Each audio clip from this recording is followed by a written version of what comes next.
Bem, eu acabei de ser desconectado aqui, estou voltando. Não sei se aconteceu isso com outros irmãos, mas vamos dar continuidade. Já iniciou a gravação, não é isso? Já. Boa noite, irmãos e irmãs.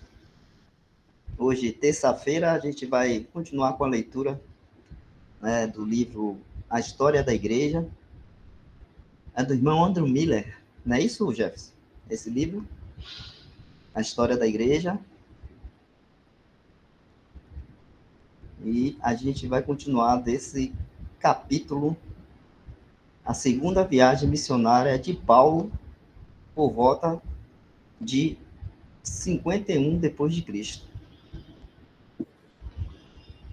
Então, só para dar uma atualizada aos irmãos, né, nessa leitura, porque a gente às vezes vai lendo, e essa leitura, como é mais uma narração, vamos dizer assim, né, da história da igreja, aí acho que é bom a gente às vezes situar os irmãos, né, no que está sendo lido. Então, está sendo lida aí a história da igreja. Se não me engano, nas outras leituras, ele falou sobre os apóstolos, e agora ele está falando sobre o apóstolo Paulo mais especificamente, que a gente sabe que, olha assim, o apóstolo que o ministério dele teve um alcance muito grande, né, maior até do que o dos outros apóstolos, vamos dizer assim, o alcance do ministério dele. E a gente perceber também que o autor, ele começou essa história da igreja, né, a partir de Atos lá. Então, por isso que até ele narra, né, como foi escolhido o, o apóstolo que substituiu Judas, e a gente sabe que aquele acontecimento ali, a igreja ainda não tinha nem sido inaugurada, mas ele assim, mesmo assim narra, porque em Atos dos Apóstolos, né, o capítulo 1, ainda a igreja não tinha sido iniciada, vamos dizer assim, né, vou falar assim, iniciada, e só começa realmente a igreja a existir ou começar a seu ministério, vamos falar assim, a partir de Atos 2, né, com o batismo com o Espírito Santo, ali no Pentecoste. Então, agora, ele vai continuar aqui falando do apóstolo Paulo e da sua viagem missionária. Já leu sobre a primeira, estamos agora na segunda viagem missionária de Paulo, por volta do ano de 51 depois de Cristo. Os irmãos que estão em comunhão, que quiserem comentar alguma coisa, algum trecho foi lido, chamou a atenção, quiser comentar, fique à vontade. Os irmãos que não estão em comunhão e as irmãs também, se tiver alguma dúvida ou quiser que repita algum trecho porque não entendeu, também fique à vontade para falar, né? Ou levantar a mão e expressar a dúvida, tá bom? Eu vou continuar então a leitura aqui. Depois de Paulo e Barnabé terem ficado algum tempo com a igreja em Antioquia, outra viagem missionária foi proposta. Tornemos, disse Paulo, a visitar nossos irmãos por todas as cidades em que já anunciamos a palavra do Senhor, para ver como estão. E Barnabé aconselhava que tomassem consigo a João, chamado Marcos.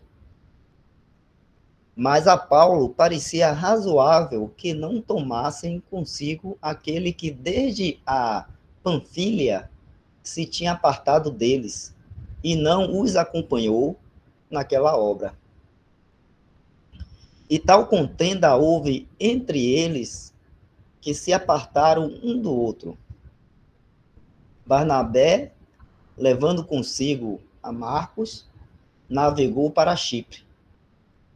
E Paulo, tendo escolhido a Silas, partiu, encomendado pelos irmãos à graça de Deus, e passou pela Síria e Cilícia, confirmando as igrejas. Atos, capítulo 15, do verso 36 ao 41. Com uma jornada tão importante, tão cheia de provações, que exigia coragem e perseverança, segundo a opinião de Paulo, ele não podia confiar em Marcos como companheiro. Ele não podia facilmente desculpar aquele cujos laços familiares o tornaram infiel no serviço ao Senhor. O próprio Paulo deixava de lado todas as considerações e sentimentos pessoais quando a obra de Cristo estava em questão. E ele desejava que os outros fizessem o mesmo. A afeição natural, nesta ocasião, pode ter traído Barnabé a, novamente, pressionar seu sobrinho ao serviço. Mas uma severa seriedade caracterizava Paulo. Os laços dos relacionamentos naturais e dos apegos humanos ainda tinham grande influência sobre o caráter cristão ameno de Barnabé.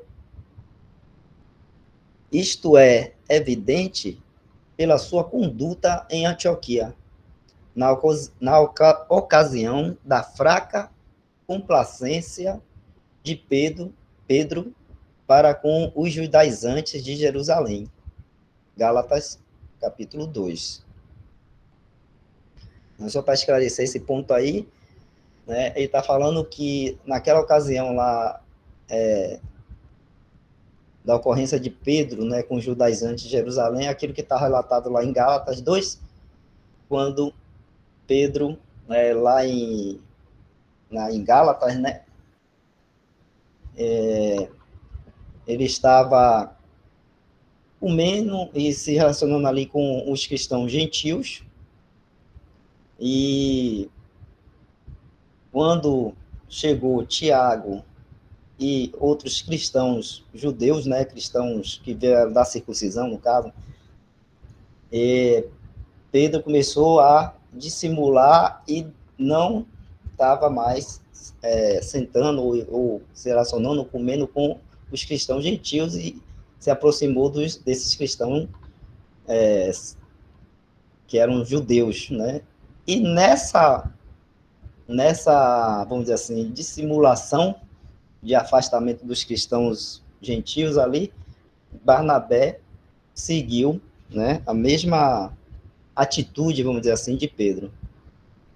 Então, o que ele está falando aí é que Barnabé tinha, por ter esse caráter mais ameno e mais, vamos dizer assim, influenciável, né, ele caiu até nesse erro, né, de postura do apóstolo Pedro ali naquele momento, e seguiu na mesma atitude que foi reprovável, tanto que o apóstolo Paulo reprovou ao Pedro ali por ter tido aquela atitude, né?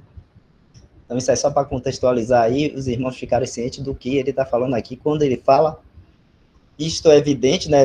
No caso, o caráter cristão ameno de Barnabé, aí ele fala, isto é evidente pela sua conduta em Antioquia, na ocasião da fraca complacência de Pedro para com os judaizantes de Jerusalém.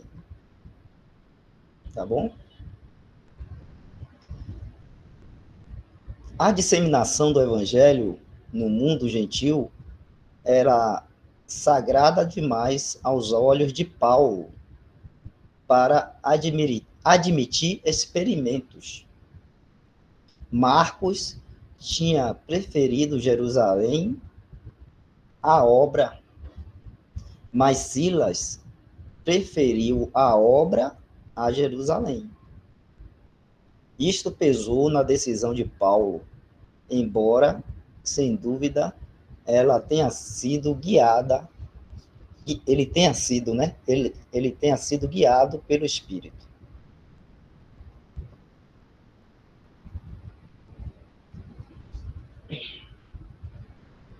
Barnabé leva Marcos, seu parente, e navega para Chipre, sua terra natal. E aqui nos despedimos de Barnabé, aquele amado santo e precioso servo de Cristo. Seu nome não é mais mencionado em Atos. Essas palavras, parente e terra natal, devem ser deixadas a falar por elas mesmas ao coração de cada discípulo que lê estas páginas. Se estivéssemos meditando sobre essa cena dolorosa, em vez de dar um mero esboço de uma grande história, poderíamos ter muito o que dizer sobre o assunto. Mas o deixamos com duas felizes reflexões. A primeira, isto foi direcionado de modo que redundou em bênção para os pagãos. As águas da vida agora fluíam em duas correntes no lugar de uma só. Isso, no entanto, é a bondade de Deus.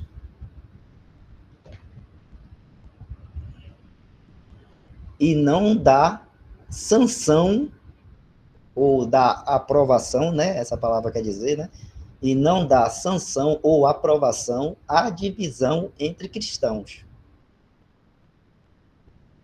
Paulo, mais tarde, fala de Barnabé com inteira afeição e deseja que Marcos vá até ele, tendo-o achado útil para o ministério. Isso a gente vê aí em 1 Coríntios, capítulo 9, verso 6, e 2 Timóteo, capítulo 4, verso 11. Não temos dúvida de que a fidelidade de Paulo se tornou uma bênção para ambos.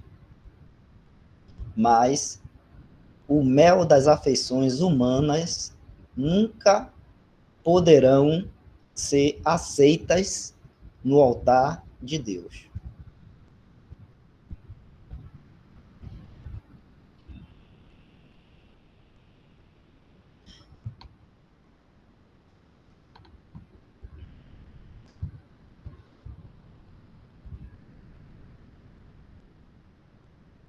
Deixa eu dar só um tempinho para os irmãos refletirem sobre esse trecho aí, né?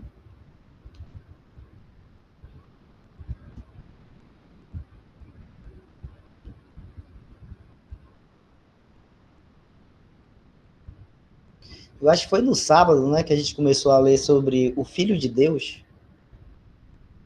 E o primeiro parágrafo, acho que até Isaac estava participando aí com a gente no sábado, né? A gente falou muito sobre isso, sobre a questão da afeição. Então, né, Isaac? Então, esse trecho aí que a gente acabou de ler, né, dessa situação de Barnabé e Marcos, que era o parente de Barnabé, e Paulo, e esse atrito que houve, e depois cada um foi para um lado, e aí o autor está colocando exatamente isso, né, que as afeições de Paulo para a obra de Deus estavam totalmente na pessoa do Senhor Jesus. E nada interferia, nenhuma coisa deste mundo, vamos dizer assim, né, interferia nisso. Então, se a gente for pensar aqui, neste mundo, o que é que teria, o que poderia, vamos dizer assim, roubar a nossa afeição com mais, vamos dizer assim, força, seria, né, aquilo que a gente tem aqui de mais precioso, ou de mais afetuoso para nós neste mundo, que são, né, os nossos familiares, né? Aqueles que são casados, têm esposa, filhos, filhas, né, nossos pais, nossos irmãos, né, na carne, vamos dizer assim, primos e outras coisas mais. Muitas vezes, essas coisas, né, esses laços de parentesco, eles têm, né, um apelo muito forte e muito elevado para nossas afeições. E isso não quer dizer que não é, que é errado, não, viu, meus irmãos? Né? Eu estou falando que é o que ocorre, porque é assim, né? E tem que ser assim. A gente tem que ter esses afetos, esses laços de afeição com nosso pai, nossa mãe, nossa esposa, nosso filho, nossos irmãos, nossos primos, entendeu? Tá correto. Mas o que está sendo falado aí é que nenhuma dessas coisas, mesmo esses laços, né, daqui carnais desse mundo, mais elevados que seriam esses, eles não podem ser superior aos laços de afeição que nós devemos ter com o nosso Senhor e Salvador Jesus Cristo. Né? Então, primeiro, né, o Senhor Jesus, até para que os laços de afeições daqui deste mundo, de família, de parentesco e tudo mais, eles possam fluir de forma, vamos dizer assim,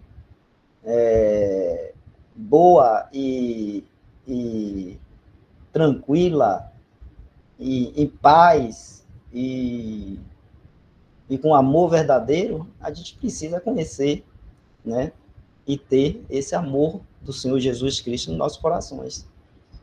Porque a gente vê por aí, né, muitos laços familiares muito profundos, aí quando chega na hora, né, vamos dizer assim, de uma divisão de herança, porque o patriarca morreu, o pai morreu, né, e aí deixou uma determinada herança, e aí a gente começa a ver aqueles laços de afeições parentescos todos ruírem, porque os parentes, ou os irmãos, ou tudo mais, vão começar a brigar pela herança ali.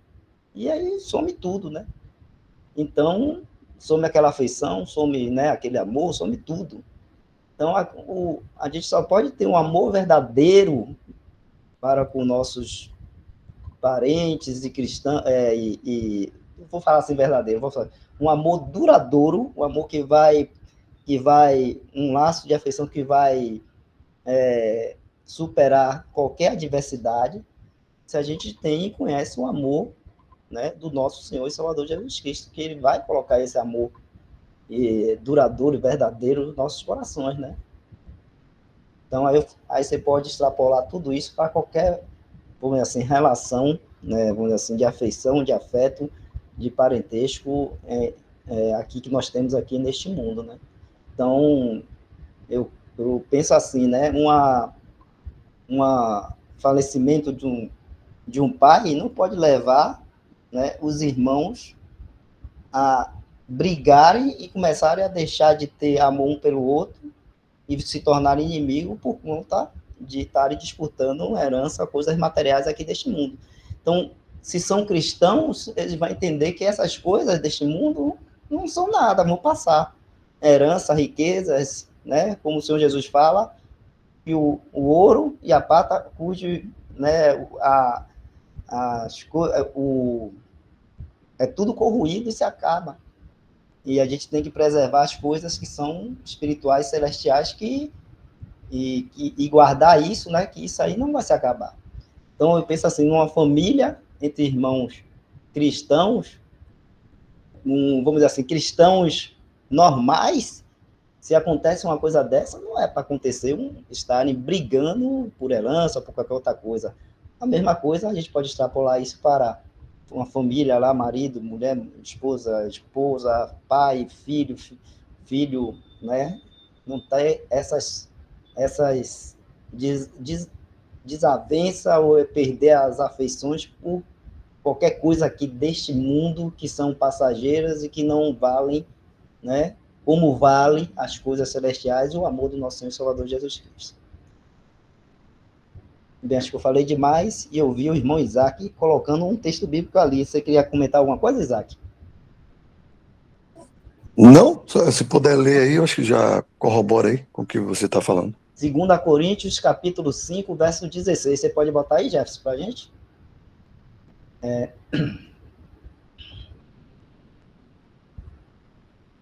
Eu não sei se os irmãos me entenderam aí, né?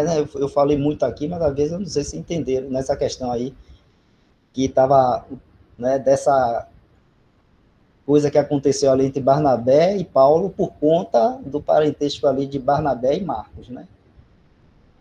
5:16, não foi isso? Deixa eu ver aqui. 5,16, Jefferson.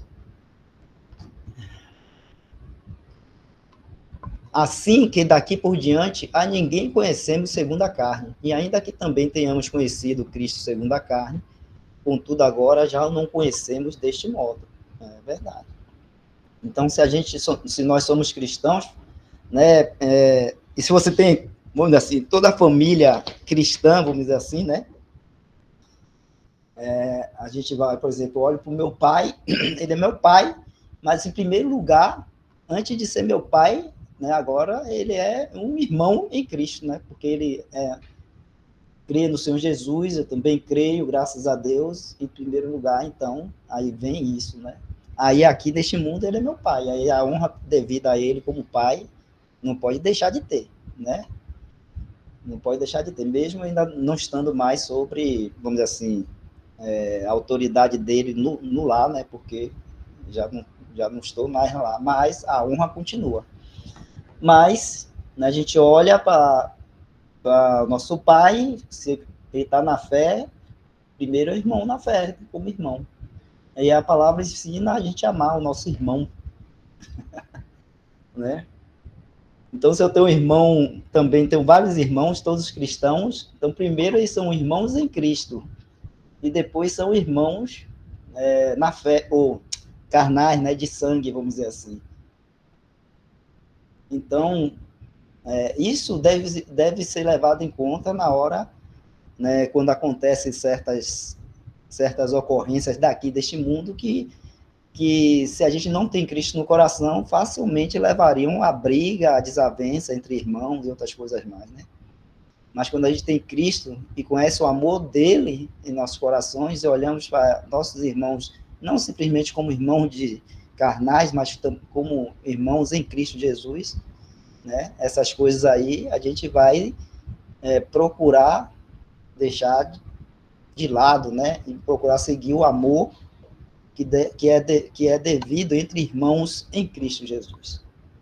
Já é devido entre irmãos carnais mesmo com afeto natural, com afeto natural, e quanto mais quando irmãos também em Cristo, né?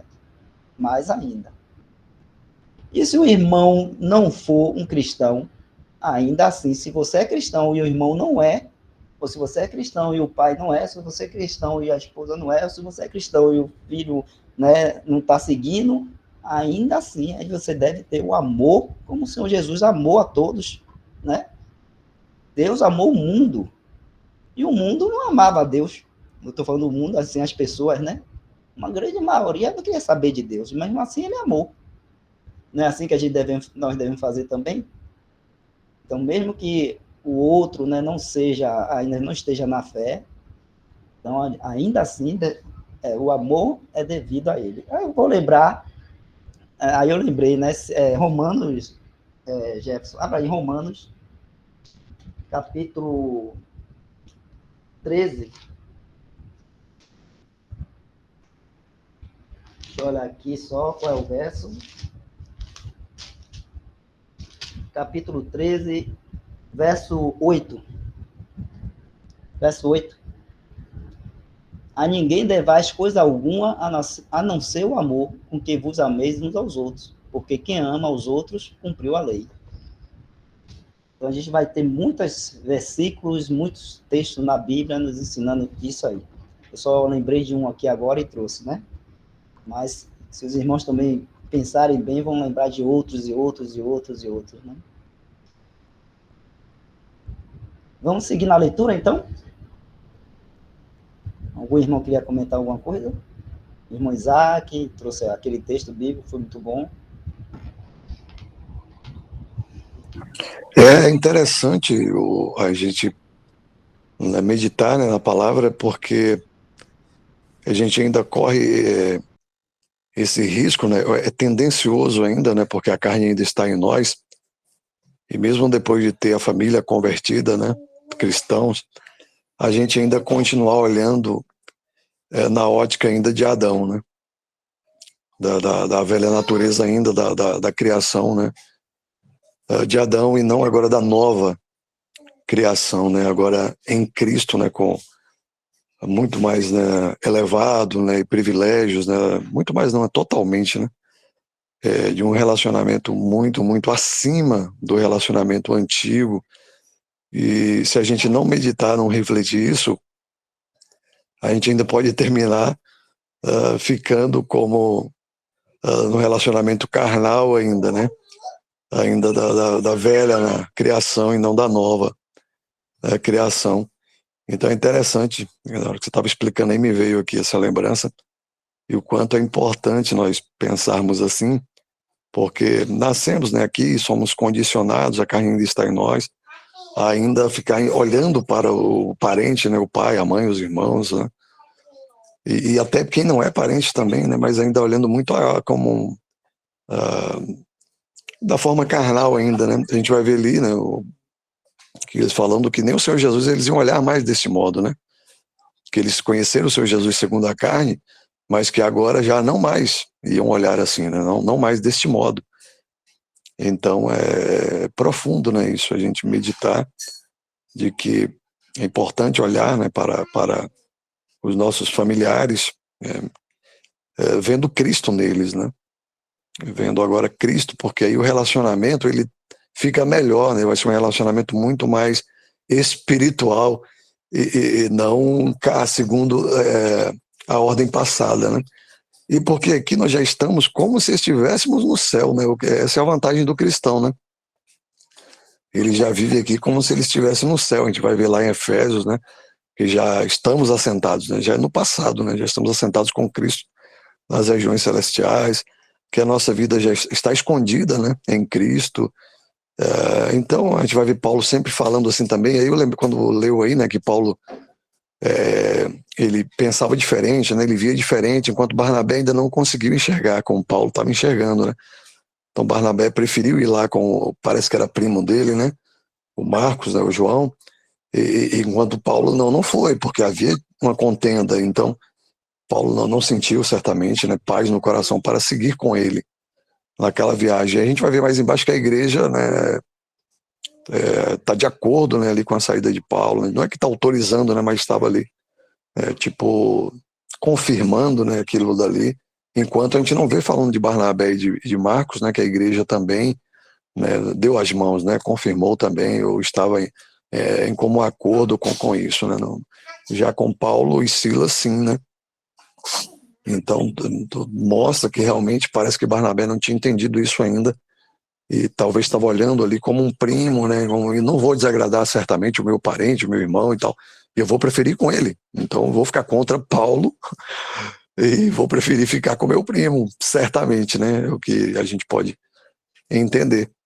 Mas aí fica claro isso, né, com aquele versículo, que a gente não deve mais olhar assim, segundo a carne, e sim segundo o Espírito. Agora são cristãos, são pessoas espirituais, são redimidos, são santos, são cidadãos do céu, e lá no céu nem se casa, nem se dá em casamento, lá não vai ter esse tipo de parentesco. É o mesmo parentesco que nós temos já, desde já, que é em Cristo, que é nova criação, e ele foi o primeiro dessa nova linhagem, né, dessa nova criação, né, e nós aí agora também, assim como ele.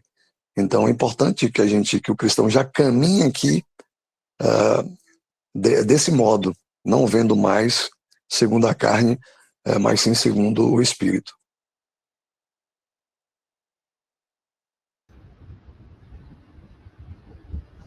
E aí, como a gente está lendo aí a história da igreja, é um fator importante isso, né? A igreja é assim, né? A igreja, a gente tem uma outra visão das coisas. É uma visão que passa pela lente, né, das coisas celestiais, pela lente de Cristo, do Senhor Jesus Cristo. Então a gente não pode olhar as coisas simplesmente como coisas com um olhar natural ou carnal, né? Pior ainda, carnal. Mas eu estou dizendo natural assim, porque é natural a gente ter o parentes, o afeto por parentes, por irmãos, por aqueles que são próximos a nós, mas a nossa lente tem que ir em Cristo Jesus como igreja, vai além disso, né? Vai além dessa lente natural, vamos dizer assim, como o Isaac falou, né? Que nós recebemos de Adão, o primeiro Adão lá, né? E vai além disso. E Marcos, se eu não me engano, Isaac, não sei se é a prima, acho que era sobrinho, viu? Depois vamos pesquisar isso para a gente ver. Não sei se era primo ou era sobrinho. Eu acho que tá mais para sobrinho. Eu acho que era sobrinho mesmo, acho que você tem razão. Eu acho que era sobrinho. Tá mais para sobrinho, porque Marcos era novo, né? Marcos era novo, jovem, e Barnabé me parece que já era ali da faixa de idade de Paulo e tudo mais, né? Então, eu acho que era Pode ser.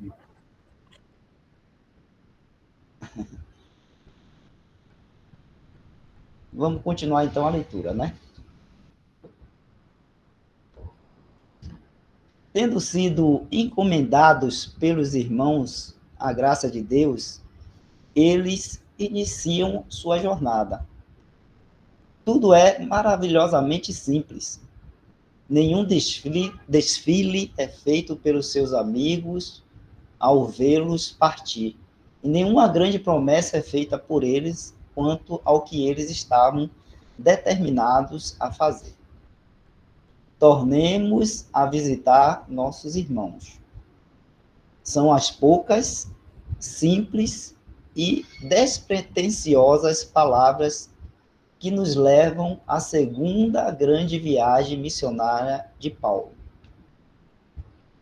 Mas o mestre estava pensando em seus servos e provendo para eles. Eles não precisavam ir longe até encontrar um novo companheiro em Timóteo, de Listra, um que havia de suprir o vazio causado pela ausência de Barnabé. Se Paulo perdeu o companheirismo de Barnabé como amigo e irmão, ele encontrou em Timóteo, como seu próprio filho na fé, uma simpatia e um companheirismo que só combinava com a vida do apóstolo. Paulo quis que este fosse com ele, mas antes de partirem, Paulo o circuncidou por causa dos judeus que estavam naqueles lugares, porque todos sabiam que seu pai era grego. O pai de Timóteo, no caso, né? Ele era grego. A mãe de Timóteo, judia. Então, vamos continuar. Né? Porque todos sabiam, né, que seu pai, o pai de Timóteo, era grego. Paulo, nesta ocasião, inclina-se ao preconceito dos judeus e circuncisa Timóteo por segurança. Isso é interessante, viu, meus irmãos? A gente fala aqui de Paulo, né, como eu até mesmo falei, né, que Paulo foi um dos que, o ministério dele foi um ministério que teve mais alcance, né, que os outros apóstolos. A gente tem essa percepção, né, até pelo número de cartas, essas viagens missionárias todas que ele fez, a gente está lendo aqui a segunda e tudo mais, mas você vê que a palavra de Deus, ela não omite e não esconde as falhas do apóstolo Paulo, né? Ela não omite. E aí, nesse caso aí, por exemplo, de ele circuncidar Timóteo, né? Pode-se dizer que foi uma falha, né, de Paulo aí, né? Porque quando você lê Gálatas lá, você vai ver Paulo combatendo diretamente os judeus, os cristãos judeus, né, os cristãos judaizantes que queriam que os cristãos gentios se circuncidassem. E nesse caso aí, Paulo, né, ele, vamos dizer assim, foi uma falha dele aí nisso aí. Como o autor aí está falando, Paulo, nessa ocasião, inclina-se ao preconceito dos judeus. É uma falha no sentido de ele ceder, né? Porque ele sabia que quando tivessem nessas viagens, Paulo ia muito nas sinagogas para pregar o evangelho, e ele falava com os irmãos judeus dele, irmãos de nação, né? Judeus dele, para pregar o evangelho, falar do Senhor Jesus e provar, né? Mostrar Jesus Cristo nas escrituras dos judeus ali. Então, como Paulo sabia que esses encontros, né? Ele inclina-se ou cede ao preconceito desses judeus, porque os judeus iam ver Paulo acompanhado com Timóteo, que não tinha sido circuncidado, porque o pai dele era gentil, a mãe era judeu, mas o pai era gentil, ele não foi circuncidado, vamos dizer assim, né? E aí ele se converteu ao cristianismo e agora, né, não precisava se circuncidar. Mas aí Paulo vai circuncidar ele para não ter essa, vamos dizer assim, esse problema, vamos dizer assim, com os judeus que eles iam encontrar nessa viagem aí, né? Com relação a Timóteo, que agora estava acompanhando ele e Silas, né? Então a gente vê a palavra de Deus, ela não omite, né? E só para a gente perceber que, né, um único homem perfeito e santo e sem nenhuma falha, somente o Senhor Jesus, tá bom, meus irmãos? Somente o Senhor Jesus. Então, quando a gente lê, né, na palavra de Deus, a gente vai ver algumas falhas também do apóstolo Paulo, apesar de ele ter sido grandemente usado pelo Senhor, de forma poderosa e forma, né, maravilhosa para levar o evangelho e colocar os fundamentos, né, da igreja ou da assembleia e ser, né, esse apóstolo que foi tão usado pelo Senhor. Mas é um homem também, né? Um irmão, um homem que tinha suas falhas, né? E precisava do Senhor, né? Para estar. Ele só fez isso por causa do Senhor, na verdade, vamos falar assim, né? Ele só fez por causa do Senhor. Assim, qualquer coisa que nós façamos, né? Que a gente imagine ou pense assim que é uma coisa boa, né? Só fazemos por causa do Senhor. Porque se não for o Senhor, nós não prestamos para nada, né?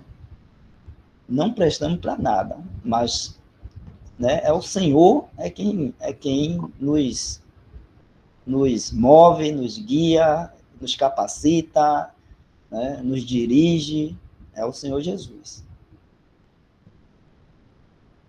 Wesley, um ponto também importante, ou talvez uma ótica, né, que a gente pode observar esse fato aí, é que ele não estava se circuncidando ali, ou circuncidando Timóteo, né, porque ia cumprir a lei, ou porque eles tinham que fazer isso, porque se não fizesse estariam errando.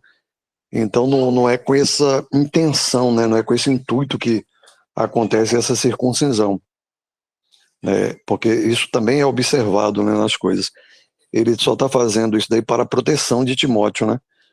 Ele viu que não vai atrapalhar nada a vida de Timóteo, porque tanto ele quanto Timóteo sabia que circuncisão não era nada, como eles mesmos escreveram, a circuncisão não tinha nenhum valor, mas ele viu ali uma questão de proteção, como Timóteo estava, né, indo com ele, e Timóteo podia sofrer, né, dos judeus algum martírio, alguma coisa, e talvez não era ali o momento, ele preferiu usar essa, talvez, sabedoria, né, para que ele pudesse passar sem ter nenhum problema, né, e seguir adiante. Mas sabendo que não ia atrapalhar em nada ali a fé deles, a vida deles, porque a ideia era só de proteção e não de porque tinha que fazer isso, porque estava querendo cumprir a lei ou voltar para a lei. Então, não era nada disso, era só uma questão de segurança mesmo. Ele tinha Timóteo como filho dele ali na fé, né?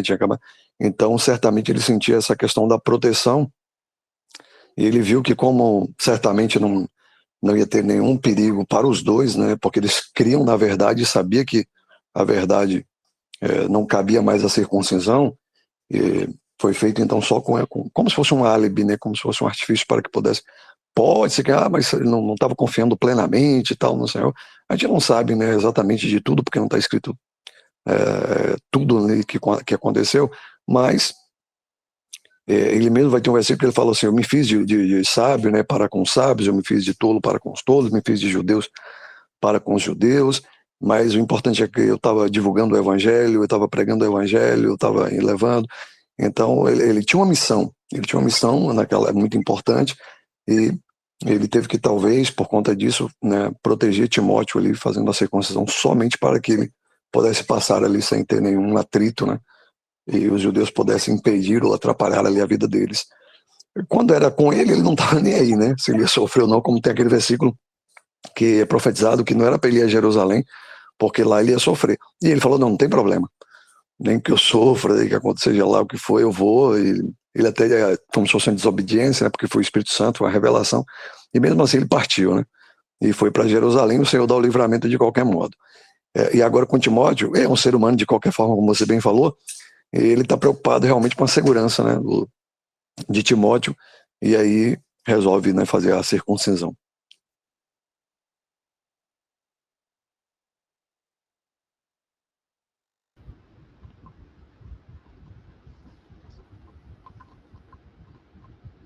Muito bem, vamos continuar então.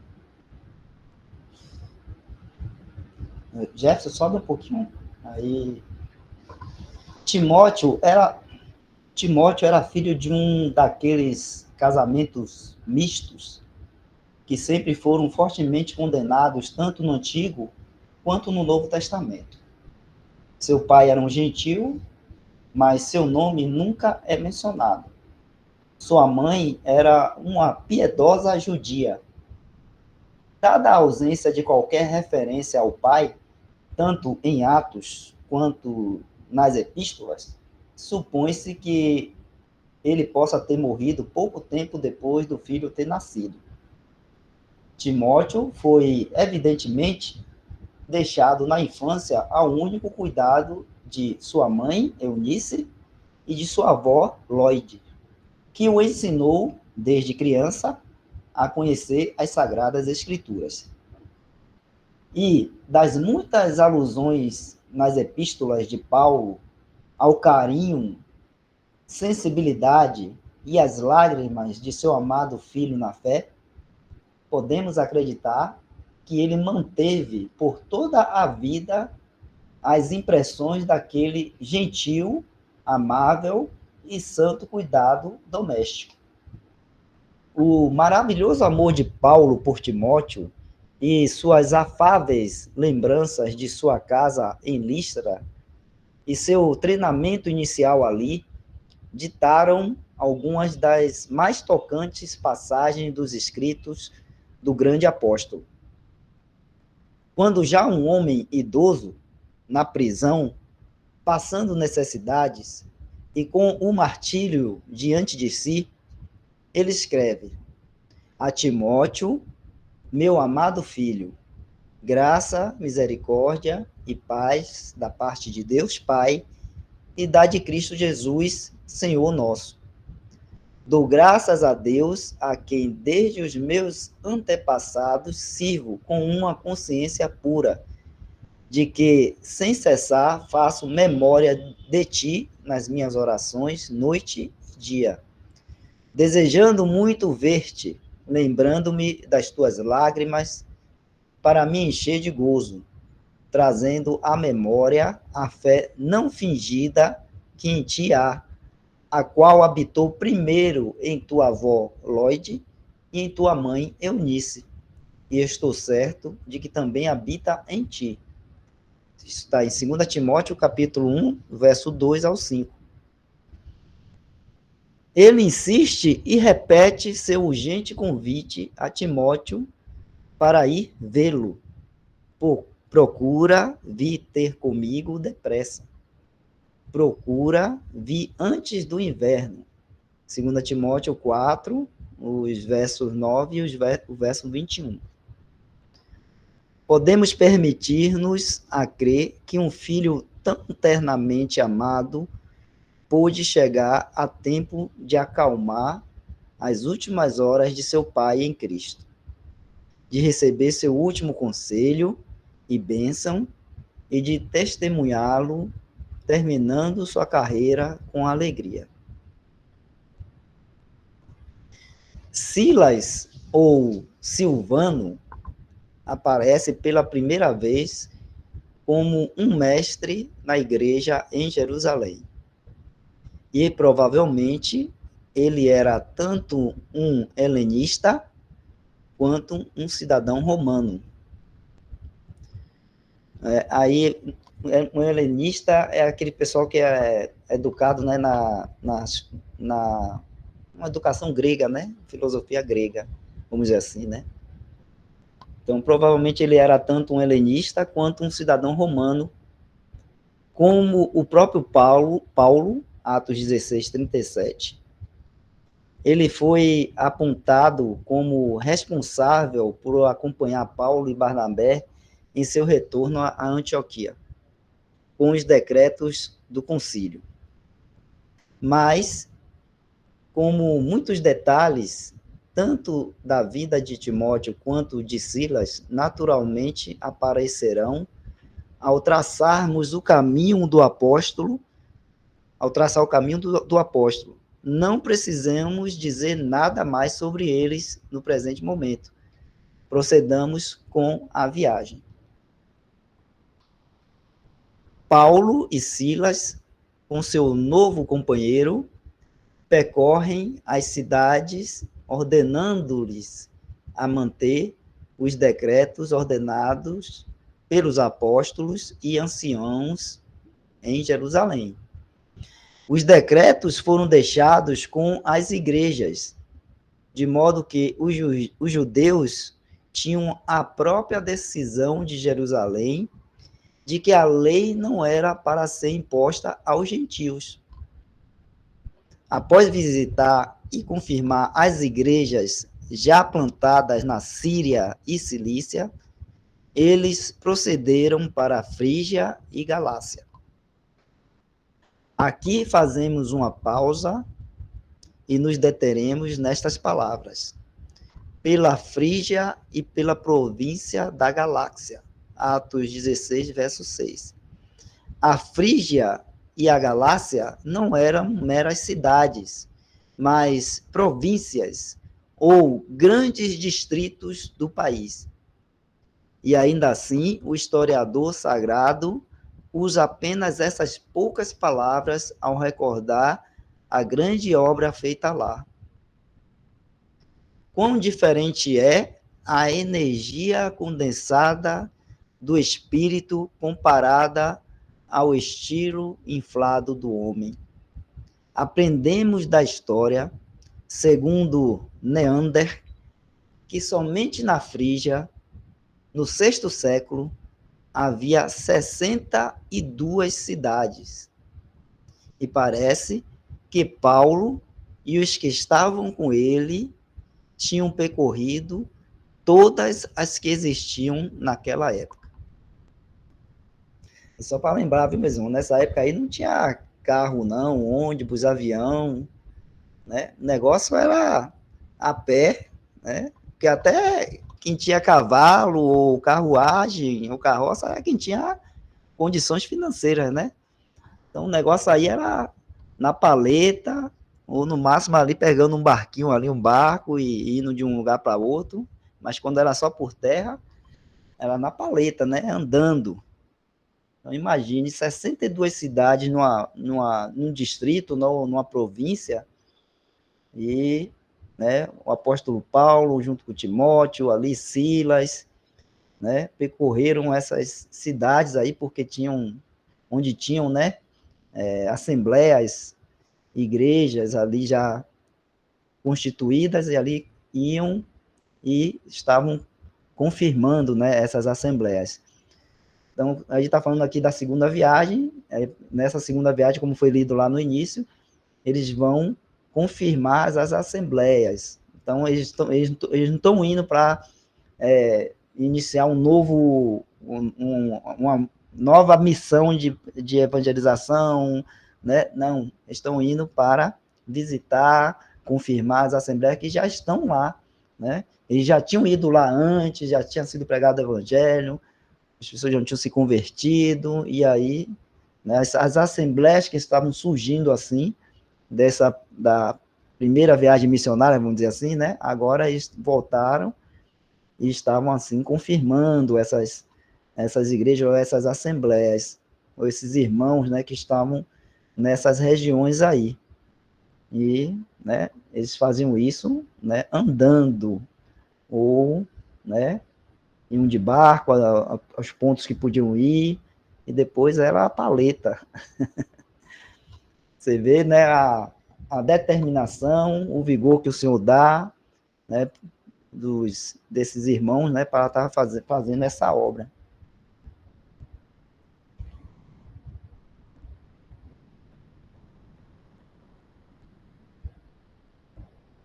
Vamos continuar.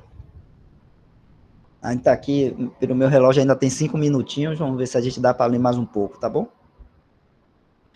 Tá tudo tranquilo aí, as irmãs, né, porque as irmãs ficam mais caladas, né, então a gente tem que perguntar assim, né? Tá tudo tranquilo aí, se tiver muito rápido pode falar, e se tiver alguma dúvida também pode levantar a mão aí ou perguntar, que a gente dá uma paradinha e tenta ajudar, né, os irmãos. Então vamos continuar aqui, ó. As mesmas observações quanto ao trabalho se aplica à Galácia. E aprendemos pela epístola de Paulo aos Gálatas que, nessa época, ele estava sofrendo no corpo. E vós sabeis que primeiro vos anunciei o evangelho estando em fraqueza da carne. Gálatas 4:13. Mas o poder da sua pregação contrasta de maneira tão impressionante com a fraqueza da sua carne, que os Gálatas foram movidos até mesmo a extravasar em simpatia e sentimentos generosos. Então, aí Paulo fala assim: e não rejeitastes, nem desprezastes isso que era uma tentação na minha carne. Antes me recebestes como um anjo de Deus, como Jesus Cristo mesmo. Qual é, logo, a vossa bem-aventurança?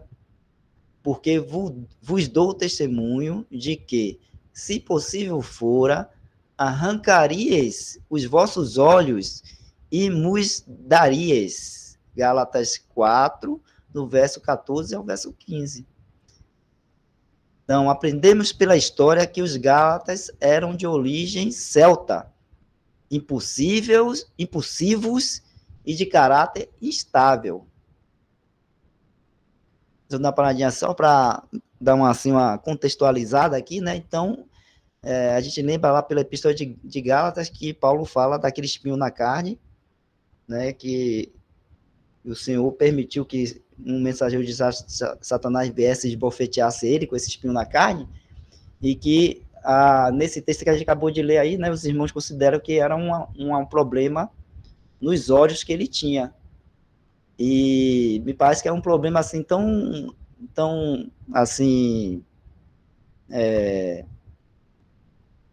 tão forte, vamos dizer assim, né, que parecia até que até mesmo quem olhava, quem via, sentia uma certa repugnância, né, por causa daquele problema nos olhos dele ali. Mas o que está falando aí é que, né, Paulo, mesmo nessa fraqueza, né, ele pôde anunciar o evangelho ali naquela província ali dos Gálatas, ali naquela região, com grande poder, né, em fraqueza da carne, mas no poder do Espírito Santo ali, e anunciou o evangelho. E os Gálatas, eles foram muito, vamos dizer assim, atenciosos com Paulo, e, vamos dizer assim, afetuosos com eles, que não rejeitaram Paulo por causa dessa fraqueza na carne, dessa coisa que tinha nos olhos dele ali, vamos dizer assim, e não, né, menosprezaram, não, vamos dizer assim, às vezes a pessoa tem uma doença, a pessoa quer ficar até longe, né, quer se afastar, não fizeram isso. E aí o que está sendo falado é isso, né? E outro ponto importante também é a gente lembrar, né, que existe muito hoje, né, as pregações para os grandes pregadores, né, eles querem mostrar na aparência da carne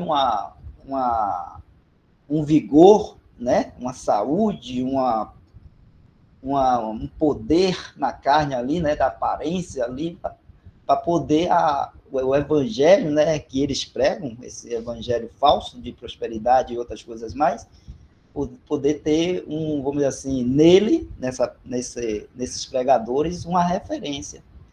E aí, nisso aí que a gente vê como na palavra de Deus, né, e o apóstolo Paulo aí, um exemplo totalmente contrário, né? O poder está no Espírito Santo, não é em nós.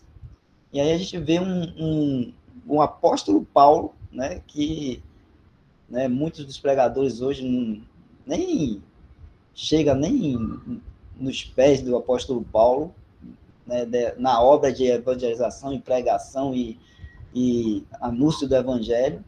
E a gente vê um apóstolo Paulo aí, né, com essa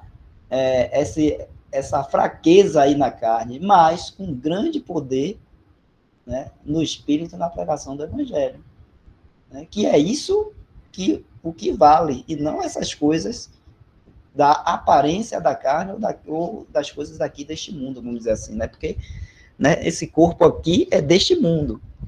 Nós vamos ter um corpo que vai ser um corpo celestial no dia que o Senhor Jesus vier nos arrebatar, e nós vamos ser transformados, e aí vamos ter um corpo que não vai ser mais deste mundo, vai ser um corpo celestial, né? Mas vai ser um corpo, tá bom? Não vai ser um corpo, porque o homem, né? O homem tem que ter corpo, o espírito, a alma e o corpo, né? Se tiver só espírito e alma, é um fantasma, vamos dizer assim, né? Não é um homem completo. Mas era isso que eu queria pontuar, né? Que o apóstolo Paulo aí, a gente vê mesmo de fraqueza da carne, mas, né, no poder do Espírito aí, fazendo essa obra aí de anúncio do Evangelho e depois ir confirmar as assembleias, né? Imagine andando muitos quilômetros e viagens extenuantes e tudo mais, mas ele estava ali, né? Sendo fortalecido pelo Senhor. Parou aonde, Jefferson? Eu até me perdi aqui agora. Ver se dá tempo de terminar aqui e concluir.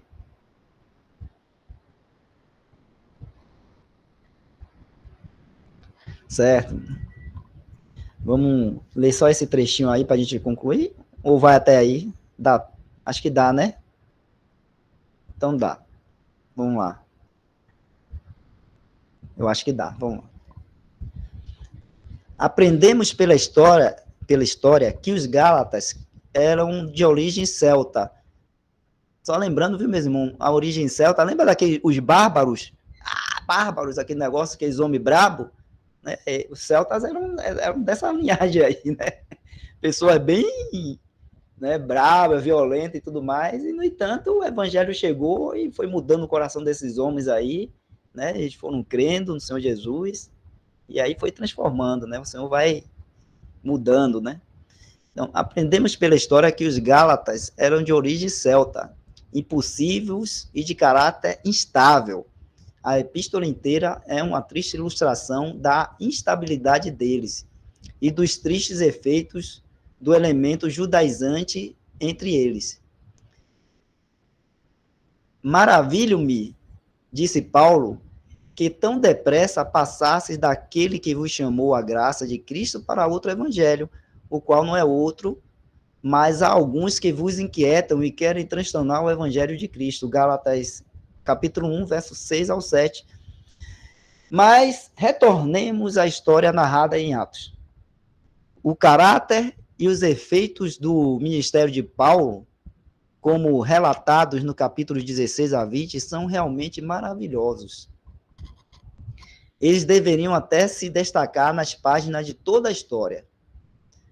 Todo servo de Cristo, e especialmente o pregador, deveria estudá-los cuidadosamente e lê-los com frequência.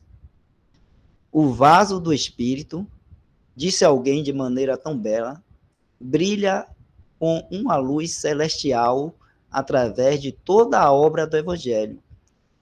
Ele condescende em Jerusalém, trovoa na Galácia, quando almas estão sendo pervertidas, guia os apóstolos a decidirem pela liberdade dos gentios e usa ele mesmo de toda a liberdade de ser um judeu, de judeus, e como um sem lei para aqueles que não tinham lei, como não estando debaixo da lei, mas sempre sujeito a Cristo.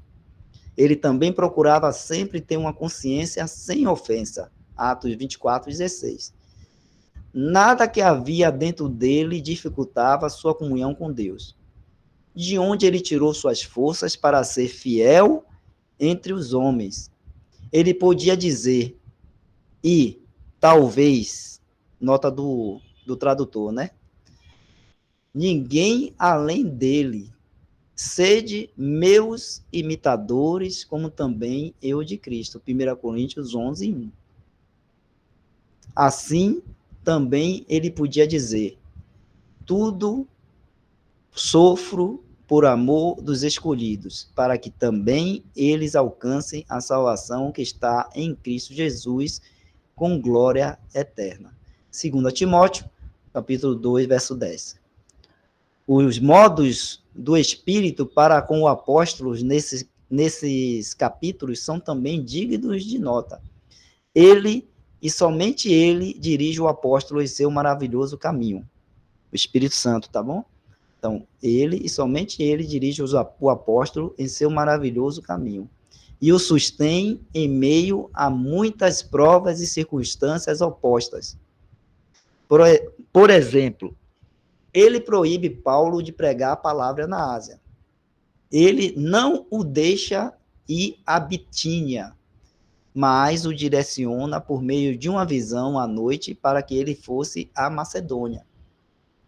E Paulo teve de noite uma visão em que se apresentou um homem da Macedônia e lhe rogou, dizendo, passa a Macedônia e ajuda-nos. E logo depois desta visão, procuramos partir para a Macedônia, concluindo que o Senhor nos chamava para lhes anunciarmos o Evangelho. E navegando de Troade, fomos correndo em caminho direito para a Somotrácia. E no dia seguinte, para Neápolis. E dali para Filipos, que é a primeira cidade desta parte da Macedônia, e é uma colônia. Atos, capítulo 16, do verso 9 ao 12. Então, aqui a gente, vamos concluir hoje por aqui, né? Na próxima terça, a gente vai pegar aí de Paulo leva o evangelho para a Europa. Tá bom? Aí, Jefferson, dá um print aí, Jefferson, e coloca lá no zap, né? Para a gente continuar. Tá bom? Então, tudo tranquilo aí, irmãos e irmãs? Acho que por hoje tá bom, né? Deu para ter aí já esse entendimento, essa visão aí, né, do apóstolo Paulo, desse ministério dele, que, né, tem que servir de exemplo, né, para todos nós. Vou parar aqui a gravação para a gente encerrar aqui com a oração.